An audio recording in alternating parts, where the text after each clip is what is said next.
Եվրամիությանը խորհրդարանական ընտրություններից առաջ աջակցության խնդրանքով դիմելու իշխանության այդ որոշումը դիմադիրները համարում են ու այսինքն մի քայլ, որով ըստ ուղիղ միջամտություն է լինելու պետության ներքին հարցերին։ Ինչու է իշխանությունը Այսինքն ինչ ռիսկեր է իշխանությունը տեսնում, որ դիմել է Եվրամիության աջակցության խնդրանքով եւ ընդդիմության այս գնահատականների վերաբերյալ ինչ կասեք։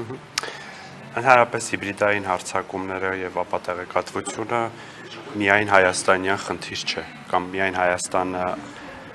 չէ, որ այդ սպառնալիքներ կան, ընդհանուր առմամբ աշխարհում ժողովրդավարությունը հիբրիդային հարձակումների է ենթարկվում տարբեր տեղերից, տարբեր երկրների ներսից, դրսից եւ այլն։ Եվ այս առումով Եվրոպական միությունը եւ մի շարք այլ կառույցներ, երկրներ ունեն որոշակի գործիքակազմ, որը ցույց է տվել որոշակի արդյունավետություն եւ սա հաշվի առնելով Հայաստանը ի թիվս այլ հարցերի, որոնք ամրագրված են նաեւ վերջին ստորագրված փաստաթղթում,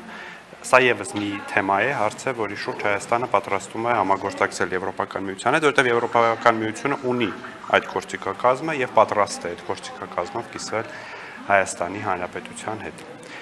Եվ այստեղ որևէ միջամտության հարց չի կարող լինել Հայաստանի Հանրապետության ներքին գործերի, որովհետև սա փորձի փոխանակման շրջանակներում է տեղի ունենում։ Իսկ ընդդիմադիր գործընկերներին ներքին միջամտության տեսանկյունից ես կուզենայի, որ դուք հարցնեիք արդյոք օրինակ ռուսաստանցի օլիգարխի միջամտությունը Հայաստանի ներքին քաղաքական կյանքին ինչ գնահատական դրան կտան արդյոք Հայաստանի քաղաքացի է եւ մի շարք այլ երկրների քաղաքացի է։ Փաշինյանի հետ ձեռքի։ Այսինքն նրա մասնակցությունը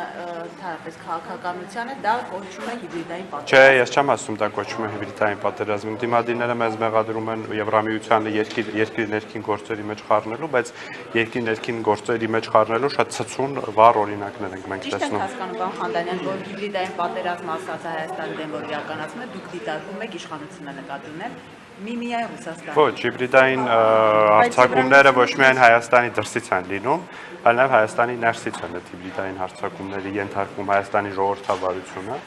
եւ իշխանության մասին խոսք չէ, Հայաստանի պետության եւ ժողովրդավարության մասին։ Օրինակ որոշ լրատվամիջոցների վերնագրեր, որ կարդում ենք, դա բավարար պատկեր է ցույց տալիս ապատեղեկատվության բայց հիբրիդային հարձակումները մենակ ապատեղեկատվության մասին իհարկե չէ, կիբերանվտանգության մասին են, որոշակի ֆինանսական ժամանակակից մեխանիզմների մասին են, որոնց այլ երկրներ ենթարկվել են եւ լավ կլինի, որ Հայաստանը այդ առումով դիմակայունություն ձեռք բերի։ Պարոն Խանդանյան, իսկ դուք կիսում եք Եվրամիության պաշտոնյաների, Կայա Կալասի, Գերմանիայի կանցլերի, այսինքն Հայաստանի իշխանությունը իրենք ուղիղ ասում են, որ Ռուսաստանից են գալիս այդ վտանգները, դուք նրանց հետ, դուք նկատում իշխանությունը համաձայն եք։ Արգելի գործընկերներ, ռուսական պետական հեռուստաալիքների բովանդակությունը, եթե Ռուսաստանի մասին ենք, հիմա խոսում, բայց ես չեմ պնդում, որ միայն Ռուսաստանից են գալիս այդ սպառնալիքները, բայց երբ որ նայում ենք ռուսական պետական հեռուստաալիքների եւ հայտնի դեմքերի մտքերը եւ արտահայտությունները Հայաստանի Հանրապետության նկատմամբ, Հայաստանում ժողովրդավարական գործընթացների նկատմամբ, այո, կարող ենք արձանագրել, որ դա եւս հիբրիդային կամ Հայաստանի ժողովրդավարության դեմ ձեռնարկված որևէ քայլ է, բայց այդպես միանշանակ եւ միակողմանի պետք չէ դիտարկել այդ հարցը, դրանք այդ խնդիրները տարբեր կողմերից կարող են այդ թվում եւ երկրի ներսից։ Հիմա Ես բավականին երկար ժամանակ երկար նախադասություններով բացատրում էի, որ դրսից մարդիկ չեն բերում, ես ասում էի, որ Հայաստանը համագործակցում է, Հայաստանը չեմ համեմատում, ընդհանրապես չեմ համեմատում, որովհետև համեմատելի չէ, ես ընդդիմադիրները մեզ մեղադրում են, ես էլ ասում եմ, որ ավելի ցցուն օրինակներ կա, կարելի է ցցուն օրինակների մասին խոսել, իսկ Հայաստանը Եվրամիության հետ համագործակցում է ի թիվս այլ թեմաների, նաև Հայաստանի ժողովրդավարական ինստիտուտների ամրապնդման ուղղությամբ, այդ թվում եւ նմանատիպ սպառնալիքների եվրոպական գործիքակազմից օգտվելու համար։ Որևէ երկրի Ինչի է մեղադրական։ Որ իրենց դեմ պայքարելու համար Հիմա ընդդիմությունը նաև մեղադրում է Եվրոպական միության դիտորդական առաքելությունը Հայաստանում տեղակայել։ Չէ, բայց դա շատ նման հարց է, որովհետև Հայաստանը համագործակցում է Եվրոպական միության հետ, նաև այդ ուղղությամբ եւ Հայաստանում հիմա գործում է Եվրոպական միության դիտորդական առաքելությունը, արդյոք դա միջամտություն է Հայաստանի ներքին գործին։ Ես կարծում եմ, ոչ դա միջամտություն չէ։ Ֆինանսական աջակցություն, երբ որ պահանջվում է այդ ամենի համար, Հայաստանը իր ռեսուրսներով, ֆինանսական ներուժով չի կարող պայքարել, որ միջոցներ Խոսքը ֆինանսական ռեսուրսների մասին չէ միայն, խոսքը մեթոդաբանության եւ գործիքակազմի մասին։ Իհարկե։ Հիմա ինչ մեթոդաբանություն որտեղ է գնում, ինչ ուղղությամբ է, այսինքն ինչպես է պայքարը լինելու գործիքակազմը ո՞րն է։ Ես ճիշտ ասած այդ գործիքակազմի մասնագետ չեմ, բայց տեղեկատվական, ապատեղեկատվության դեմ ինչպես են պայքարում։ Օրինակ մեկ օրինակ ասեմ, ստրատեգիական ռազմավարական հաղորդակցությանը ավելի լավացնելով պետական մարմինների, տարբեր կառույցների, լրատվամիջոցներին աջակցելով, որպեսզի լրատվամիջոցները ավելի դիմակայուն լինեն անհարցակ, որտեղ լրատվամիջոցները եւս չէ, արձակվում են դիմակայություն նշանակում է պրոարմենցիան քաղաքականություն։ Ոչ, նշանակում է, որ դիմակայություն նշանակում է, որ ժողովրդավարությունը այդ սպառնալիքներից չի ընկրկում եւ ժողովրդավարական ինստիտուտ մենք տեսել ենք մի շարք նույնիսկ եվրոպական անդամ երկրներում մեջ ենք տեսել, որ այդ Ռումինիայում ընտրությունները չեղարկվեցին, որովհետեւ որոշակի ֆինանսական հոսքեր էին եղել, բայց դա մի օրինակ է, ես հույս ունեմ, Ես Ռումինիա եմ, ասել Եվրոպական միության անդամ եմ։ Մոլդովայի փոխն է ավելի հետաքրքրում, պարոն Խանդանյան։ Մեզ հետաքրքրում է այդ գործիքակազմի կիրառությունը եւ արդյունավետությունը Հայաստանում։ Գումարը, որ Եվրոպայից կա ժողովրդավարությունը ուժեղացնելու եւ այլն համար, մենակ քաղաքացիների վերանը փակելով ու ուսանելով ավելի լուրջ մեթոդներ կկիրառվեն եւ կգործադրվեն, օրինակ էթնիկությամբ գումարը ինչպես կծախսվի։ Գումարը ես արդեն նշեցի, կծախսվի, նախ խոսքը միայն գումարի մասին չէ, խոսքը մեթոդաբանության մասին է, համագործակցության մասին է։ Ինչ մեթոդաբանություն Հայաստանում նախ դուրս մեթոդների մասին իհարկե մեզնից շատ երկրներ պիտի սովորեն իրավապահ համակարգի գործունեության։ Ես կարծում եմ, երբ որ նույն Եվրոպական միության շատ երկրներում շատ ավելի բիրք մեթոդներ են կիրառում տարբեր իրավիճակներում, այնուամենայնիվ Հայաստանը նաև տարբեր ոլորտներում, այդ թվում եւ իրավապահ համակարգի կարողությունների զարգացման տեսանկյունից համագործակցում է տարբեր երկրների։ Իրանից անհանգստություններ են հայտնում ճանապարհի թրիփի հետ կապված, ասում են այն Զանգեզուրի միջանցքի տրամաբանությամբ է անվտանգային լուրջ խնդիրներ կարող է առաջացնել եւ ՆԱՏՕ-ի ներգրավվածություն կարող է լինել։ Ինչու է պայմանավորված, որ ավելի կոստացնում է Իրանը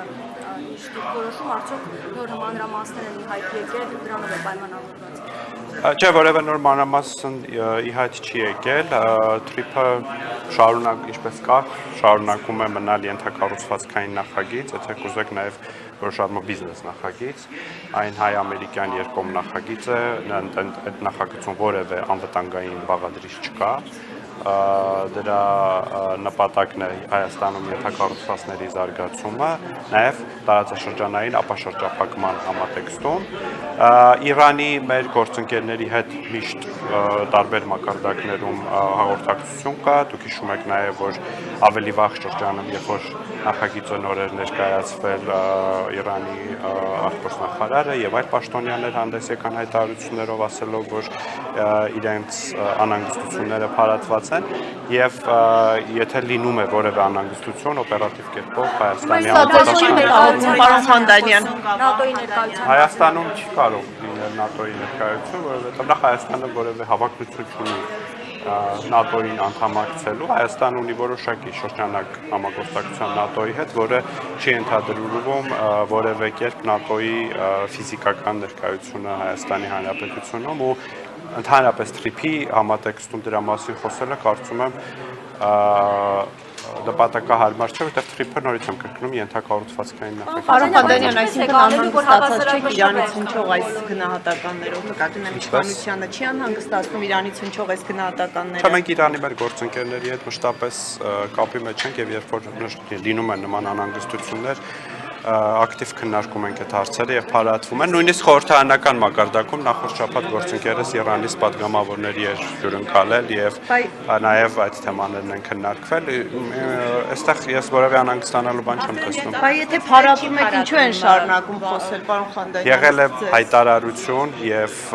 բայց նաեւ եղել են դրան նախորդող հայտարարություններ, կխոսենք, կհասկանանք ինչն է խնդիրը եւ բանկան եւ մեր գործընկերները կխոսեն։ Եվ կարծվի Իրանի հետ մենք շատ լավ քաղաքական երկխոսություն ունենք եւ մեր հարաբերությունները չեն կարող որևէ կերպ ստվերվել որևէ նախագծի։ Խանդանյան հնարավոր է եւ իրանական եւ օրինակ ռուսական ինչ որ ընկերություններ ներգրավեն այդ ճանապարհի կառուցմանը, որպեսզի այս մտահոգությունները անցնեն, այդպիսի տարբերակներ քննարկվում են, թե Տեսեք, այս պահի նման հարցեր չեն քննարկվում, որովհետեւ այս պահին առայժմ քննարկվում է իրավական շրջանակը Հայաստանի եւ Միացյալ Նահանգների միջև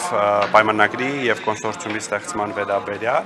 այնուհետև բոլոր հարցերը պետք է Հայաստանի եւ Միացյալ Նահանգների միջև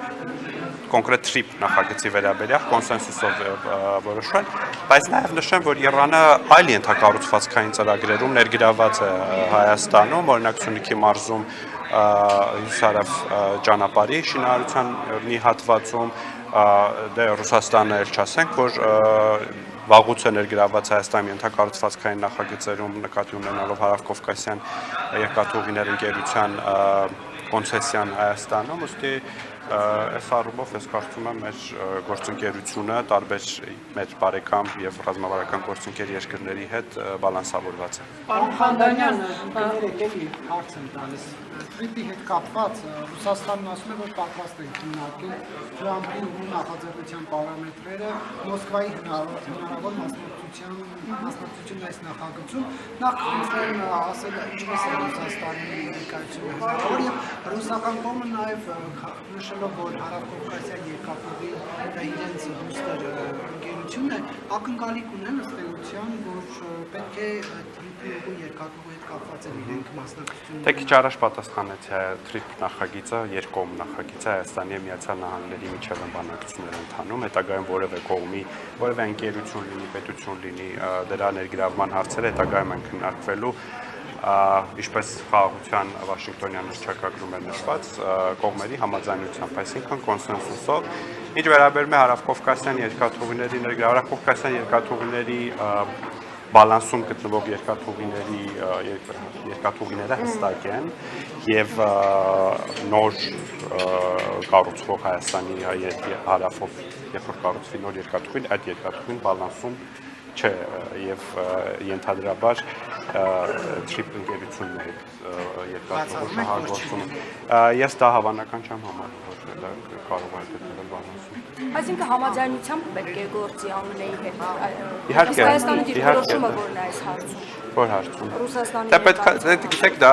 բիզնես հարց է, այսինքն դա քաղաքական հարց չէ, դա բիզնես հարց է, այսինքն պետք է հասկանալ, թե որ ընկերությունը ինչքան ներդրում է պատրաստվում անել, ինչ պարամետրերով եւ այլն, այստեղ ավելի շատ ես թվում է տնտեսագետներն ու ֆինանսիստները հարցի պատասխանեն։ Եվ այդ առաջարկը պիտի լինի, հա, թղթի վրա։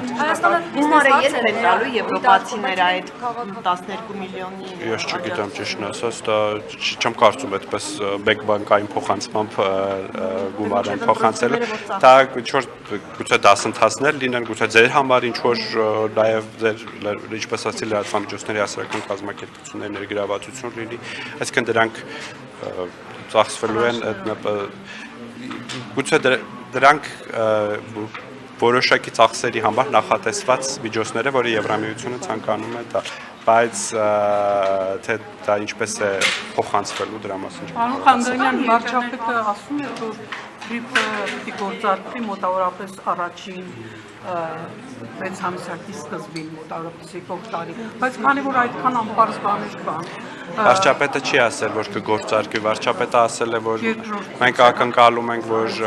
այս տարվա մինչև ավարտ այդ շրջանակը կհստակեցվի,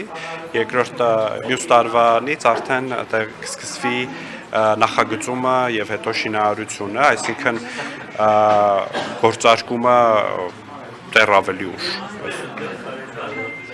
Խանդանյան, վերադառնալով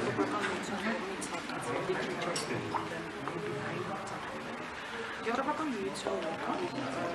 երկրներ, որտեղ նման ներարկումներ անհրաժեշտական եւ փորձը ինչ է ցույց տալիս այդ ներարկումները իրենց նպատակին ծառայել։ Մի քիչ ես դորից եմ ուզում եկեք չկենտրոնանանք այդ Ուզում եմ հասկանալ, որտեղ ֆինանսական ժողովրդավարությունը համաշխարհային մակարդակով դա այդքան ահռելի գուբար չէ,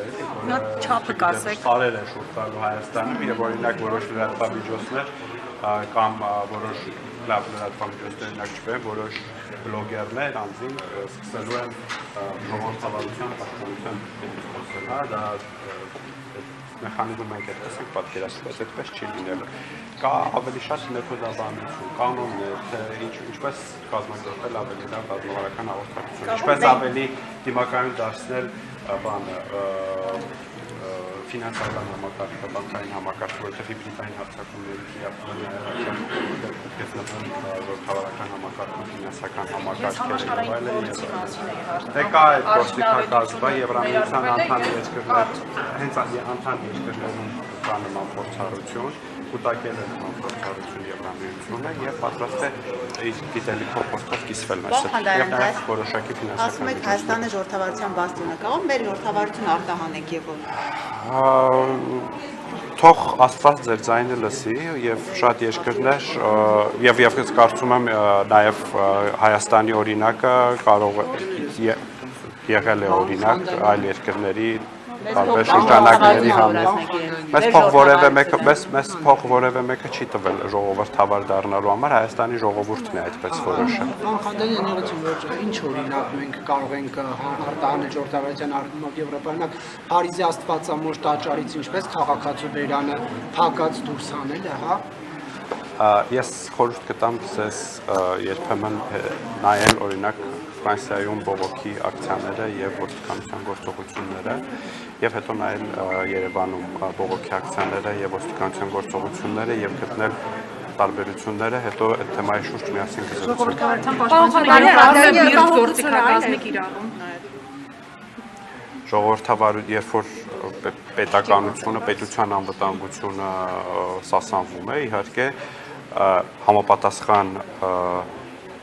ուժ կիրառելու լեգիտիմ իրավունք ունեցող մարմինները կարող են համաչափ ուժ կիրառել եւ դա բան, հա, միայն դա կանոն է ոչ թե միայն Հայաստանում, այլ դա համաշխարհային կանոն։ Անխանդերը մտահոգությունը այն է, որում ուզենաք լրացնել, կարող է Կոնստիտուցիան օրինակ գործական հռչակել եւ կանոնավորել։ Հիմա արդյոք այս ամեն ինչին հաջողվելու է կանոնավորել։ Եթե նման ցանկություն լիներ, հիմա Հայաստանում շատ լուրջ կլիներ, բայց ինչպես տեսնում եք, Հայաստանում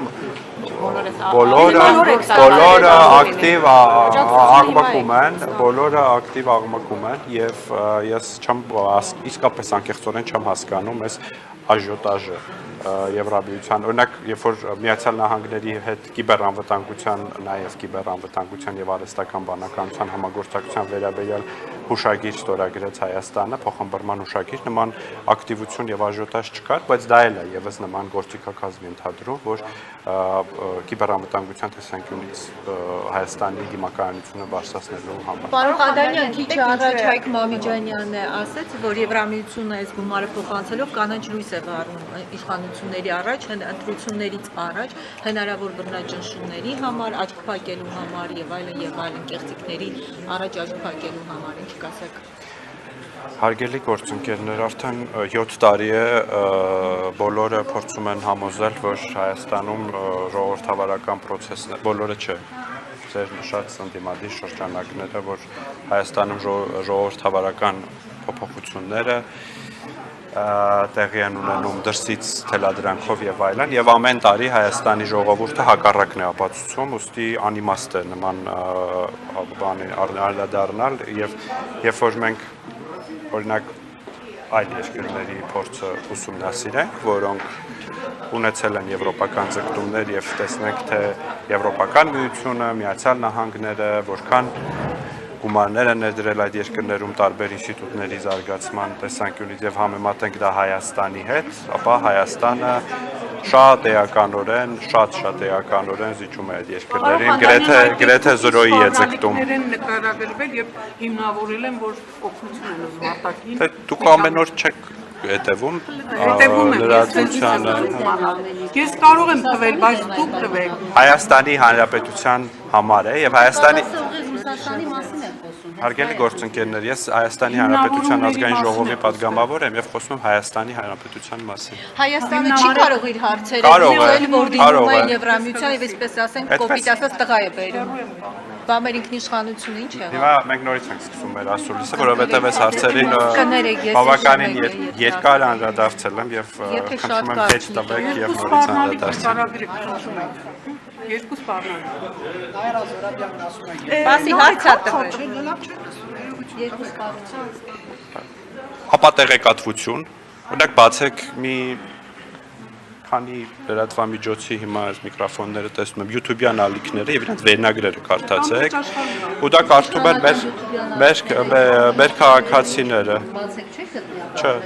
չէ ապատեղեկատվությունը հաստատ չեք գտնել Խանդանյան, մամուլի ապատեղեկատվությունը Ես ավելի մեծ պապուլի։ եւ նաեւ կան դե Ժողովուրդ ջան նորից եմ կրկնում այնտեղ կան ֆինանսական անվտանգության հարցեր, որոնք գուցե տեսանելի չեն, բայց նաև այլ երկրների փորձը հաշվի առնելով երևացել է, որ որոշակի ազդեցություններ են կրում նաև այդ համակարգերը, այսինքն թե hardware-ը, թե software-ը, ֆինանսական համակարգերի որոշակի խնդիրներ են առաջանում։ Ռազմավարական հաղորդակցության տեսանկյունից հաճախ բարեփոխումները, որոնք իրականացնում է պետությունը, դրանք թիրախային չեն եւ չեն հասնում լսարանի, սա եւս աջակցության մի ձև է, որը Հայաստանը երեք պարոն Պապոյան ասում էր Հայաստանում ուժով ժողովրդավարությունը տապալելու փորձերը պետքա կանխվեն։ Դա ինչի մասին էր այդ իր պնդումը։ Կա նման վտանգ։ երեք այդ հարցի պատասխանը։ Ժամանակ չկա։ Նկատի ունեմ կա այդպիսի վտանգ, պարոն Խանդանյան։ Այս ժամանակներում ինչի վտանգ ասած կա արկելի շոուի։ Շնորհակալ։